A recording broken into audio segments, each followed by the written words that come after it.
Welcome to today's webinar.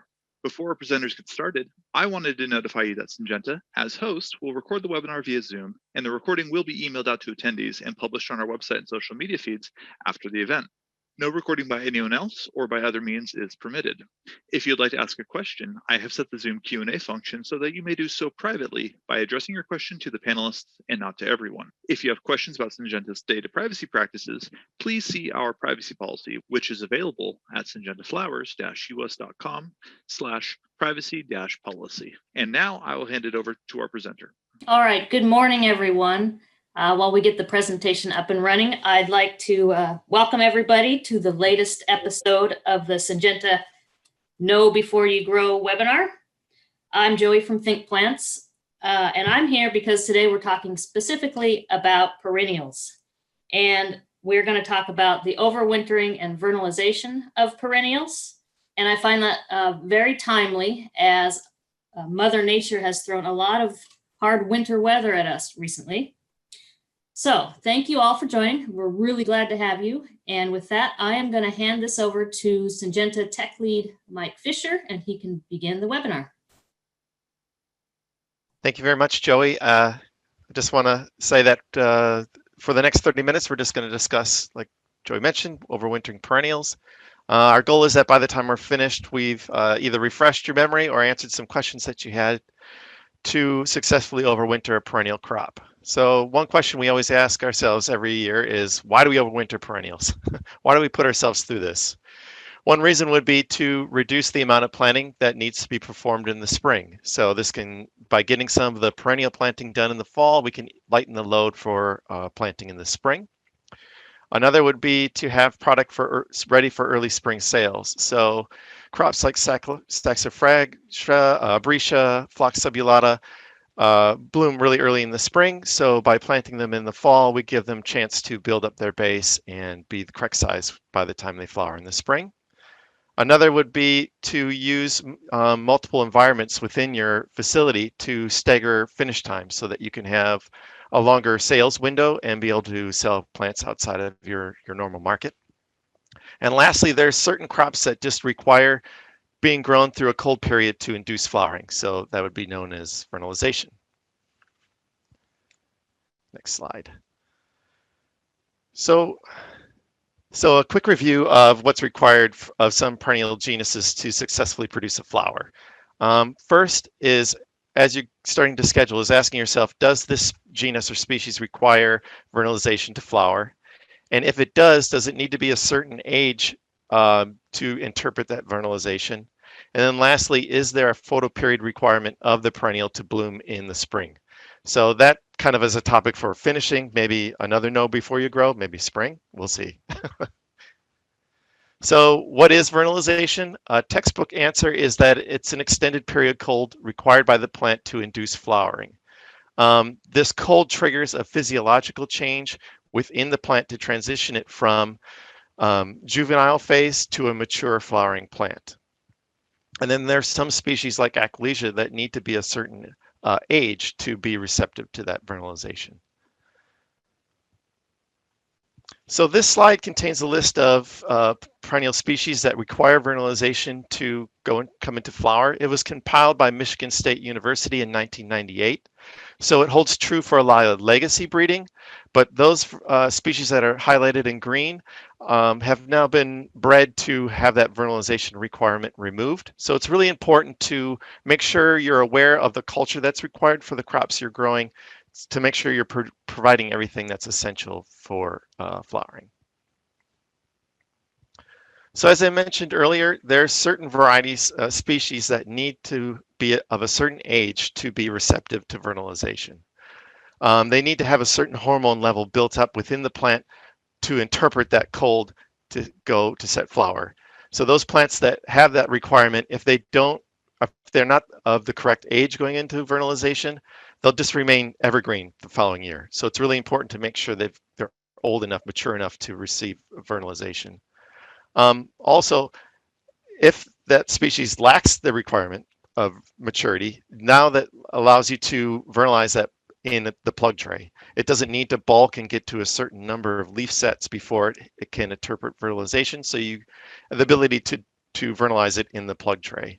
A deciding factor whether you're going to overwinter in the plug tray or the final container would be its bloom time. So obviously those plants that are going to bloom in early spring, important that they're vernalized in the plug tray or the finished container versus the plug tray.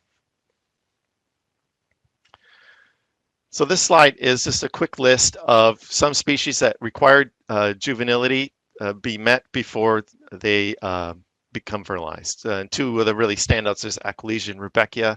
A lot of you may have produced some that weren't mature enough going into vernalization and you never had a flower that's coming year, so you had to hold them all the way till another year. So really important that you keep an eye on what varieties do and do not require that juvenility being met before vernalization. So now that we've discussed some of the reasons why you would decide to overwinter a crop, we need to focus on growing the crop. And it's really important to focus on building the base, building that root system, because that's what's going to build and store the carbohydrates that the plant's going to need next spring to produce flowers and grow. So it's really important that you schedule enough grow time in the fall so that you can build that root system. If it's too short a grow time, you may not produce enough roots and a large enough root system for it to overwinter. So an inadequate or unhealthy root system is one reason many perennials don't survive overwintering. So really important. So to encourage strong root growth and minimize the amount of top growth, be aware of what you're feeding the plants in the fall. You want to shy away from ammoniacal nitrogen and focus more on nitrate forms. And that can be done by maintaining an EC of 0.75 to 2.0 and a pH between 5.8 and 6.5. This will help build the root system and contain top growth. And you can accomplish this with either liquid feed or controlled release fertilizers. If you use CRFs, try to pick formulations that are equal in potassium and nitrogen ratios, and then have a longer release time, preferably 8 to 9 months or up to 12 months. This will help avoid a high load of nutrients, and which can lead to undesirable EC levels and excessive growth. Also, these are really long crop times, so pay attention to that you're incorporating enough limestone and coarse enough limestone in your mix to last the length of the crop. Sometimes, the lime is used up going into spring, and now you have issues with your pH dropping and you end up having to come in with liquid lime. So being aware of your pH levels or your lime levels before as you mix your crop soil is really important. So while fertility is important for building the root system, water is important for protecting it through the winter. Liquid water as it drops in temperature, gives off heat, and this doesn't stop until the soil is completely solid. And it's because of this reaction that a lack of water causes dry soil to freeze faster than wet soil. This insulating factor is important because the root system never goes dormant. It only acclimates to the temperatures. So by keeping the soil adequately moist, we are using water in the soil as a source of heat to help buffer the root system from freezing temperatures. While water uptake doesn't decrease, it never completely stops until the soil is completely frozen. So for plants that don't completely defoliate and they'll continue to respire, and the availability of water is really important to decrease loss. So paying attention to pots along the perimeter, along the aisles, near doorways, making sure that they're adequately moist throughout winter is really important to help reduce loss. But you still need to implement some best water practices. You can overwater still in the middle of winter, so be aware of how much you're watering. But this is going to require a frost-free irrigation line within the houses or a way to drain your irrigation lines to prevent any damage from freezing pipes. So because the root system never goes completely dormant, it just acclimates to the temperatures around it. The root system is in danger if it starts to deacclimate. So in late spring, when we start getting more fluctuations in our temperatures, we need to be aware of trying to keep that root system in a constant, to keep it acclimated to the cold. So a good representation is the graph that you see on the right. The blue line represents air within a structure, and the red lines are air outside of that structure. And you can see there's massive dips and valleys, and this is danger because the root system could start to deacclimate and grow and then go into a freezing period in the evening. And all that up and down and freezing and thawing is what will destroy a root system. So as growers, our goal is to maintain that green line that's running, through the graph. Try to keep the temperatures constant at a moderate pace through the rest of the spring to avoid any root damage. So being aware of your environment, your climatic zones, is going to be really important as far as what methods you choose to use to control those temperatures.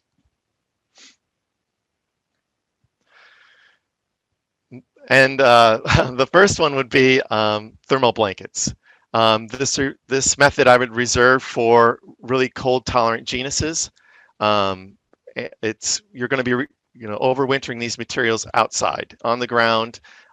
So to help insulate that soil and keep that temperatures at a constant, you're going to use either microfoam, winter blankets, which is foam impregnated between 2 layers of plastic, or fleece row covers, which would have been pictured on the slide. Also, be aware that if you're in areas with high amounts of wind, covering these insulating materials with white poly will help decrease the amount of desiccation because of the wind passing through the plants.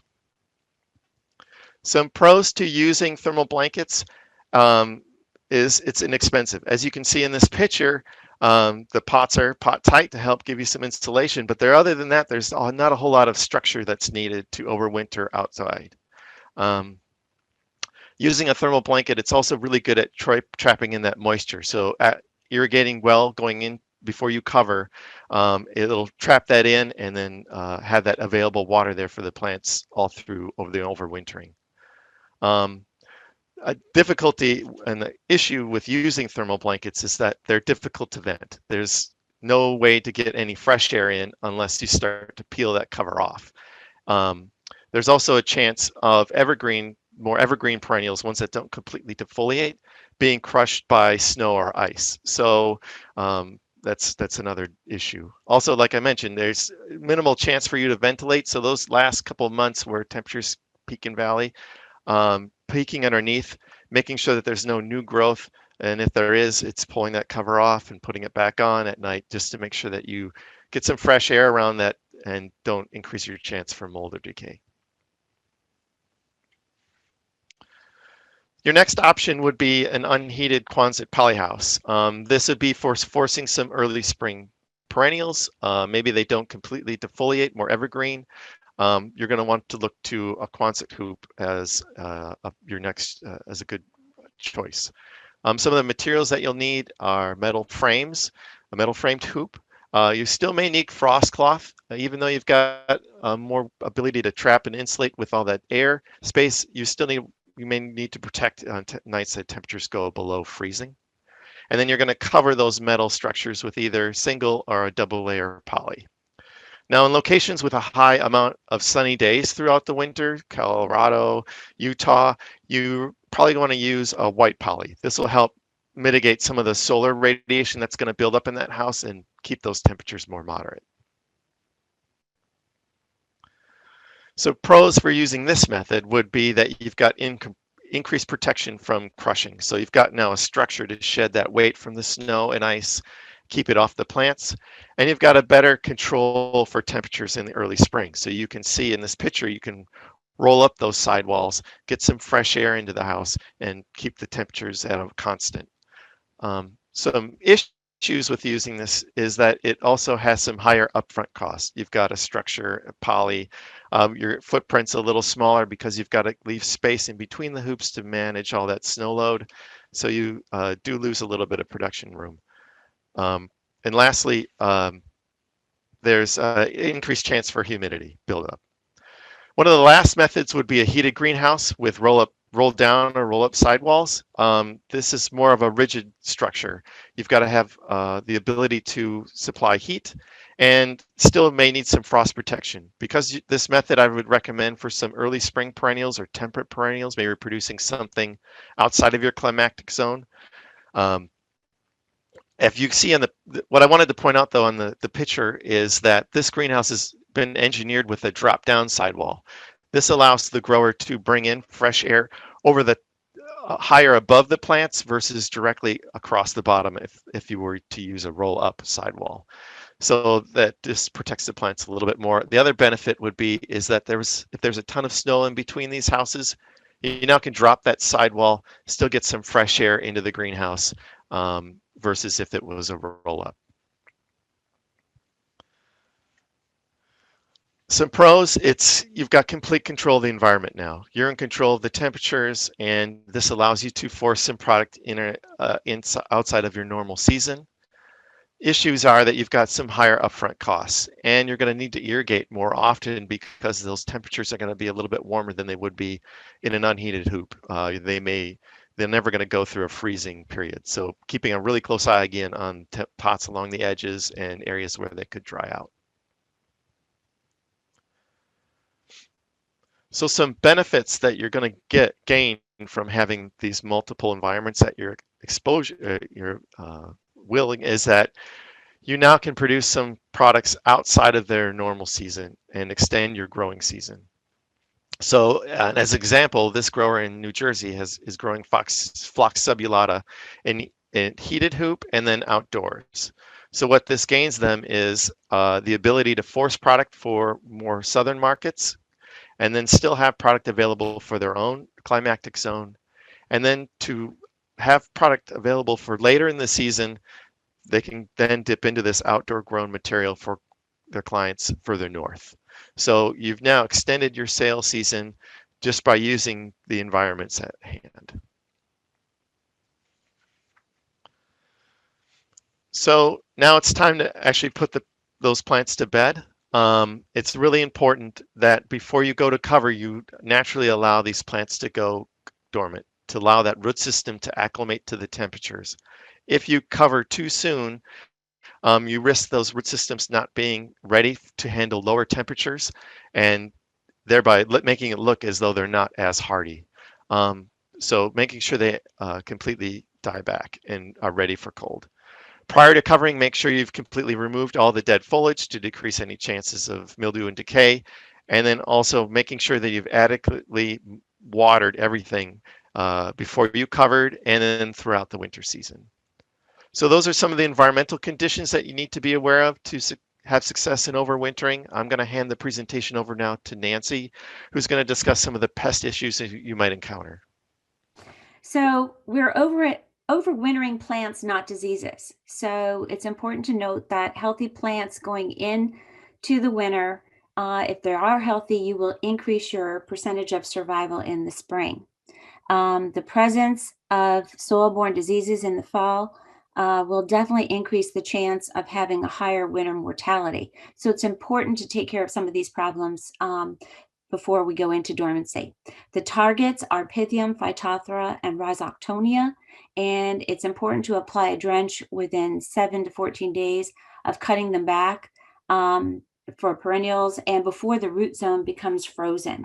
A combination of subdue and mural fungicides is really a good combination to use at this time of year. There are some plant health benefits we see with mural, and so that combination of subdue with the mural will provide the complete control of most of your soilborne diseases.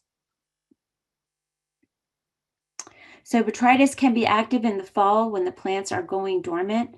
The conditions that are conducive for botrytis are those cooler temperatures. They can even dip into the 50s. And really just 4 hours of leaf wetness. And this can occur just because of condensation. Going from the day temperatures into the night temperatures, you get that condensation developing on the foliage. Also, crowded and shady locations with poor air circulation can also be, that helps develop botrytis situations as well. So it is important to cut newly Protect the newly cut stems or existing foliage with some protective fungicides. And you see a nice list there. You've got the Daconil, Chipco, Palladium, Mural, and other 7-Eleven products, as well as Decree, can be used for protecting these plants against botrytis. Next. So we can't really emphasize enough the importance of moisture management and its relationship with disease and winter injury. Moisture management is really critically important for successful overwintering. It definitely affects the crop's ability to withstand the cold temperatures and its survival rate. With too much water, obviously, you increase the risk of disease, but too little water or having something at drought conditions definitely increases the risk of cold injury. And I think we all, we're worried about too much water, so sometimes we back it off a little bit too much. When plants are grown too dry, they don't make or store enough carbohydrates in the root systems, and that makes them more susceptible to cold. Most of the freeze injury that occurs with overwintering is really due to desiccation and drought. So also, we're overwintering plants, not pests. So the two that we're most concerned about are thrips and two-spotted spider mites. It is important to thoroughly scout these plants that are prone to these pests prior to going into the fall and the dormancy period. Make sure these infestations are cleaned up before overwintering. It is important to note that two-spotted spider mites will also go into kind of a dormancy or diapause in the late fall and winter. And you can tell this is happening because the mites go from their typical kind of yellowish body with the black spots to the orange-red color that you see there in the bottom picture. These mites will overwinter, and they also lay eggs that are more resilient, that can withstand cold temperatures. So once the warm weather returns in the spring, those mites are ready to go. Just a quick table showing you the development time for two-spotted spider mites under different temperature regimes. And you can see there when the temperatures are in the 60s, 59 degrees, that's at a constant temperature. That egg stage will stay put for 14 days before it hatches. So just monitor this closely and monitor the crops that are prone to the mites. We've got a lot of good mite control options there, and you see them listed there. The rotation strategy basically is looking to choose some products on the left side first, targeting the adults and immature stages, the mobiles, and then moving to some applications with products that are listed on the right. So can't emphasize enough, it is important to get the mites cleaned up before you go into the winter. So mites aren't the only pests we need to worry about. Rodent control is also important. Rodents can contribute to crop loss. The overwintering structures provide shelter, protection, and food. So the goal is to deny access. Greenhouses and polyhouses, it's important to seal up cracks and crevices where the rodents can gain entry. But remember, they can through chew plastic. So you do have to watch things carefully and look for holes that may develop. For outdoor field production, rodent control should be implemented prior to putting a cover on the crop. There are bait stations now available that are used to hold the bait, and this helps reduce the risk and incidence of non-target poisoning for birds, dogs, other animals, and mammals. The bait stations should be placed along the perimeter of the structure or along the perimeter of the pots if they're put together in the field. Some examples of rodenticides that can be used. There's a weather block rodenticide and also one called Talon that work excellently. And so got to make sure that you get the rodent control on as well for protection. And that concludes our session for today. You see our contact information and some references that are listed there if you'd like more information on programs or products. And I will turn it over to Michael Lakowski, who I think has been monitoring the question line, the Q&A line. Yes. Hi, everyone. We have a question from Ira for Mike Fischer there regarding fertilization. How late do you suggest feeding in the fall in the Northeast locations? With the controlled release fertilizer use, do you risk root burn? Mike? As far as liquid feed, I would. CRF.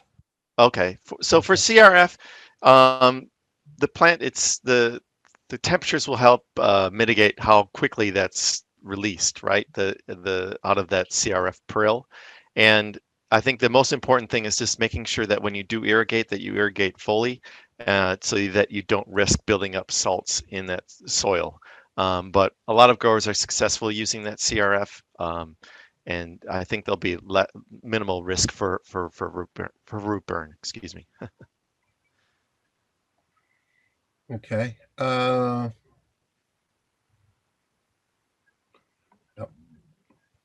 see here. We got another one coming in liquid feed. Can you comment on that also, Mike? As far as liquid feed, I would I would keep using it until the plants start to, you'll see signs that they're shutting down for the season, and there's no need to really keep continuing to feed that. Maybe for some of your more evergreen varieties, phloxes, such, that you may need to incorporate, use a lower rate of liquid feed. But again, making sure that you're irrigating fully so that you don't risk any salt buildup. I'll ask this question of you, Mike. What EC level would you recommend as a spot check from time to time, just on a quick nutrient level based on EC? Well, between that 0.7 to 2.0 would be the range you want to stay in. Okay. Then on a scale of 1 to 10, this is from Taylor. What moisture level do you recommend striving for during overwintering? I would stay adequately moist. So you don't want to allow that soil temperature. You don't want the soil to look too bone dry. I think you're staying at more of like, if I got the idea right, more of that 7, to kind of make sure that there's free water available, but not sopping wet. Okay. I have here from Andy. I'm getting some things not in Q&A, so let me go to chat, because I think, yeah, okay. In chat, we have, when do you suggest starting potting for early spring sales? August, September? Questions? It depends on the variety of the species that you're growing. Some take a little bit more time, some take less. But typically growers start around that August, September mark. For crops that you don't want to bulk too much, like Saxifraga and Abretia, you probably push a little bit later, maybe end of September and beginning of October. For those, you really want to get only within an inch of the edge of the container. If you get too large, that you risk not getting a good enough airflow and then more disease issues. So making sure you don't get them too large before vernalization fall is really important. It helps, as Nancy mentioned earlier, it gets more air movement and less chance for disease. Okay, so I'll add this. Would there be any varieties that could go as late as possible into the winter for sale next spring? Yeah, and those, like I said, some of those are. It depends a lot on your area, your region. If you're, let's say Georgia, North Carolina, those areas, you can push your plantings a lot later because your temperatures are more mild than versus the far north, and so your plants are going to continue to grow more than they would further north. So you're going to be managing your growth a little bit more than a grower, say up in Minnesota. That grower, their plant's going to continue or stop growing for a point. So they need a little bit more time. Okay, and then here's a question from Andy. What are your target temperatures for indoor heated structures? It says below 45. So staying like 35, I think, is a good temp to hit. 35 to 40. Anything below that, for some of the more temperate perennials, you could risk some burn on the foliage. Okay, all right. And here's one back to the EC. How often should you test the EC and pH during overwintering? Well, you're watering a lot less, so you have, I think, less chance for to creep up. But I still would do it maybe once or twice throughout the winter, just to Okay. get a base range to see that there's still fertility available. Because once those plants do start growing, they're going to need something to feed on. Okay. So anyway, Marion is asking Nancy to show the slide with miticides and what would you recommend to control thrips? Well, I can answer the thing on thrips because our mainspring product works very well for that. So Nancy, if you could go to your slide and then show the slide with your miticides listed, that would be great. Okay. Oh, nope, you passed it. Okay, there you go. Yeah, I'm not in control of my slides. Okay, so there are a number of good products. Some of it depends on whether you're going outside or in a covered structure. So something like Pylon works very well, but you're not allowed to use that outside. It has to be used in a greenhouse or a covered structure. But basically, you would probably make 1 or 2 applications from the products that are listed there on the left-hand side, and then move over to 1 or 2 applications with the products listed on the right. The let's see. So, I mean, from an efficacy standpoint, depending upon if you're practicing good resistance management, they all should provide you some nice control. Something like Avid and Pylon and Judo they have translaminar activity. The benefit of that is that it actually moves into that leaf tissue and stays there, while the other products basically stay on the outside. The shuttle, the floramite, and the sand mite are basically, you have to make sure you get good coverage on the undersides. That could be difficult sometimes with something like a salvia, where those leaves really do stay flat against the bottom of the soil. But that would be my recommendation. You just have to stay on it until they're gone. Okay. Then there's another question on weed control in general from a Glenn. So I'll comment on that. Our Barricade product and our Pennant. Barricade is in that yellow class of herbicides, very strong on grasses and small seed broadleafs like chickweed and henbit and some of those winter annuals. And Barricade can be applied over the top. You do want to have it the soil settled, because with porosity in the light mixes, the Barricade application, once applied over the top of the perennials, you might need. Now, hopefully, you've done good sanitation, cleaned your houses out really well, and weed seed once you're going into the covered hoop section is not the problem. And you should have been using, of course, good clean mix, but weeds do happen, especially with overwintered from the previous selling year. So, in the process of unsold plants, yes, you do your manual cleaning, and you let the soil settle in if you've did any uprooting and replanting. And then about a week or maybe 2 irrigations afterwards, you can go Barricade right over the top for a good broad spectrum selection of weeds. Now, some weeds like bitter cress, Barricade suppresses but doesn't control entirely. Our product Pennant is a product that's strong on grasses but also controls yellow nutsedge. But in overwintering perennial production, Pennant would not necessarily be needed for nutsedge at that time of year. But Pennant can also add to the complement of weeds needed to be controlled, adding to Barricade, and also that can go over the top. Now, I use Barricade and Pennant in my backyard garden over the top, and there's only very few varieties, and none of my perennials take it harshly, but summer flowering Vinca, I have to make sure to wash that tank mix of products off and into the soil. Well, they have to be into the soil anyway, but the longer they can actually stay in an expanding leaf bud, maybe a leaf axil where the bud is swelling, that's where you can get up a little bit of puckering or herbicide activity in a swollen new bud. So, but you can go over the top like that with Barricade and Pennant. Now, you could look at using a barricade on the mats before you put the plants in the hoops, and that would give you good long-range control there. But there's many granular products. We don't have any granular herbicides, so you may want to talk to your friendly reps from OHP. Bayer is selling Marengo out there, but there's many herbicides. And just to mention how our products can fit in perennial overwintering production, our barricade and pennant is the ones to lead with. If you need a spot treatment to burn out weeds, our product Reward kills anything green, does not translocate to the root, so it's not like a glyphosate material.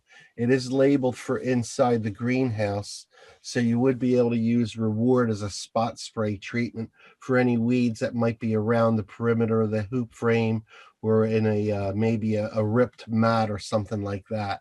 And you can use Reward that way.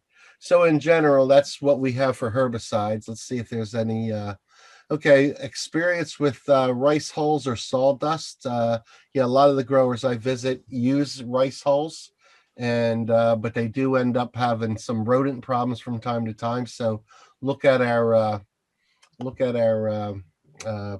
weather block rodenticide and the Talon granular rodenticide. So here's one that came up. Let's see here. What desired temperature for overwintering finished perennial plugs in a controlled environment greenhouse? Mike, that's back to you. So for plugs, you're going to want to keep that temperature a little bit more above freezing. You've got less soil there to work with, and so the roots are more susceptible to damage. So trying to keep that above freezing is really important.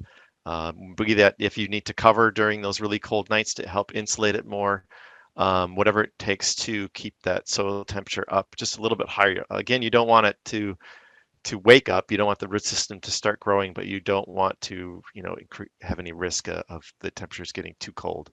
Because once that soil freezes, once that water is solid, is when you have issues for damage. Okay, that's it for all the questions and the answers. Let me go back to check to see the chat if anything came up on chat. No, we're all caught up. Thank you everyone for attending. We will have an email with a copy of the presentations. And if our fellow speakers have anything to add in the statement, right now is the time before we close up for our webinar. Thank you, everyone. Nope. Thank you all for joining.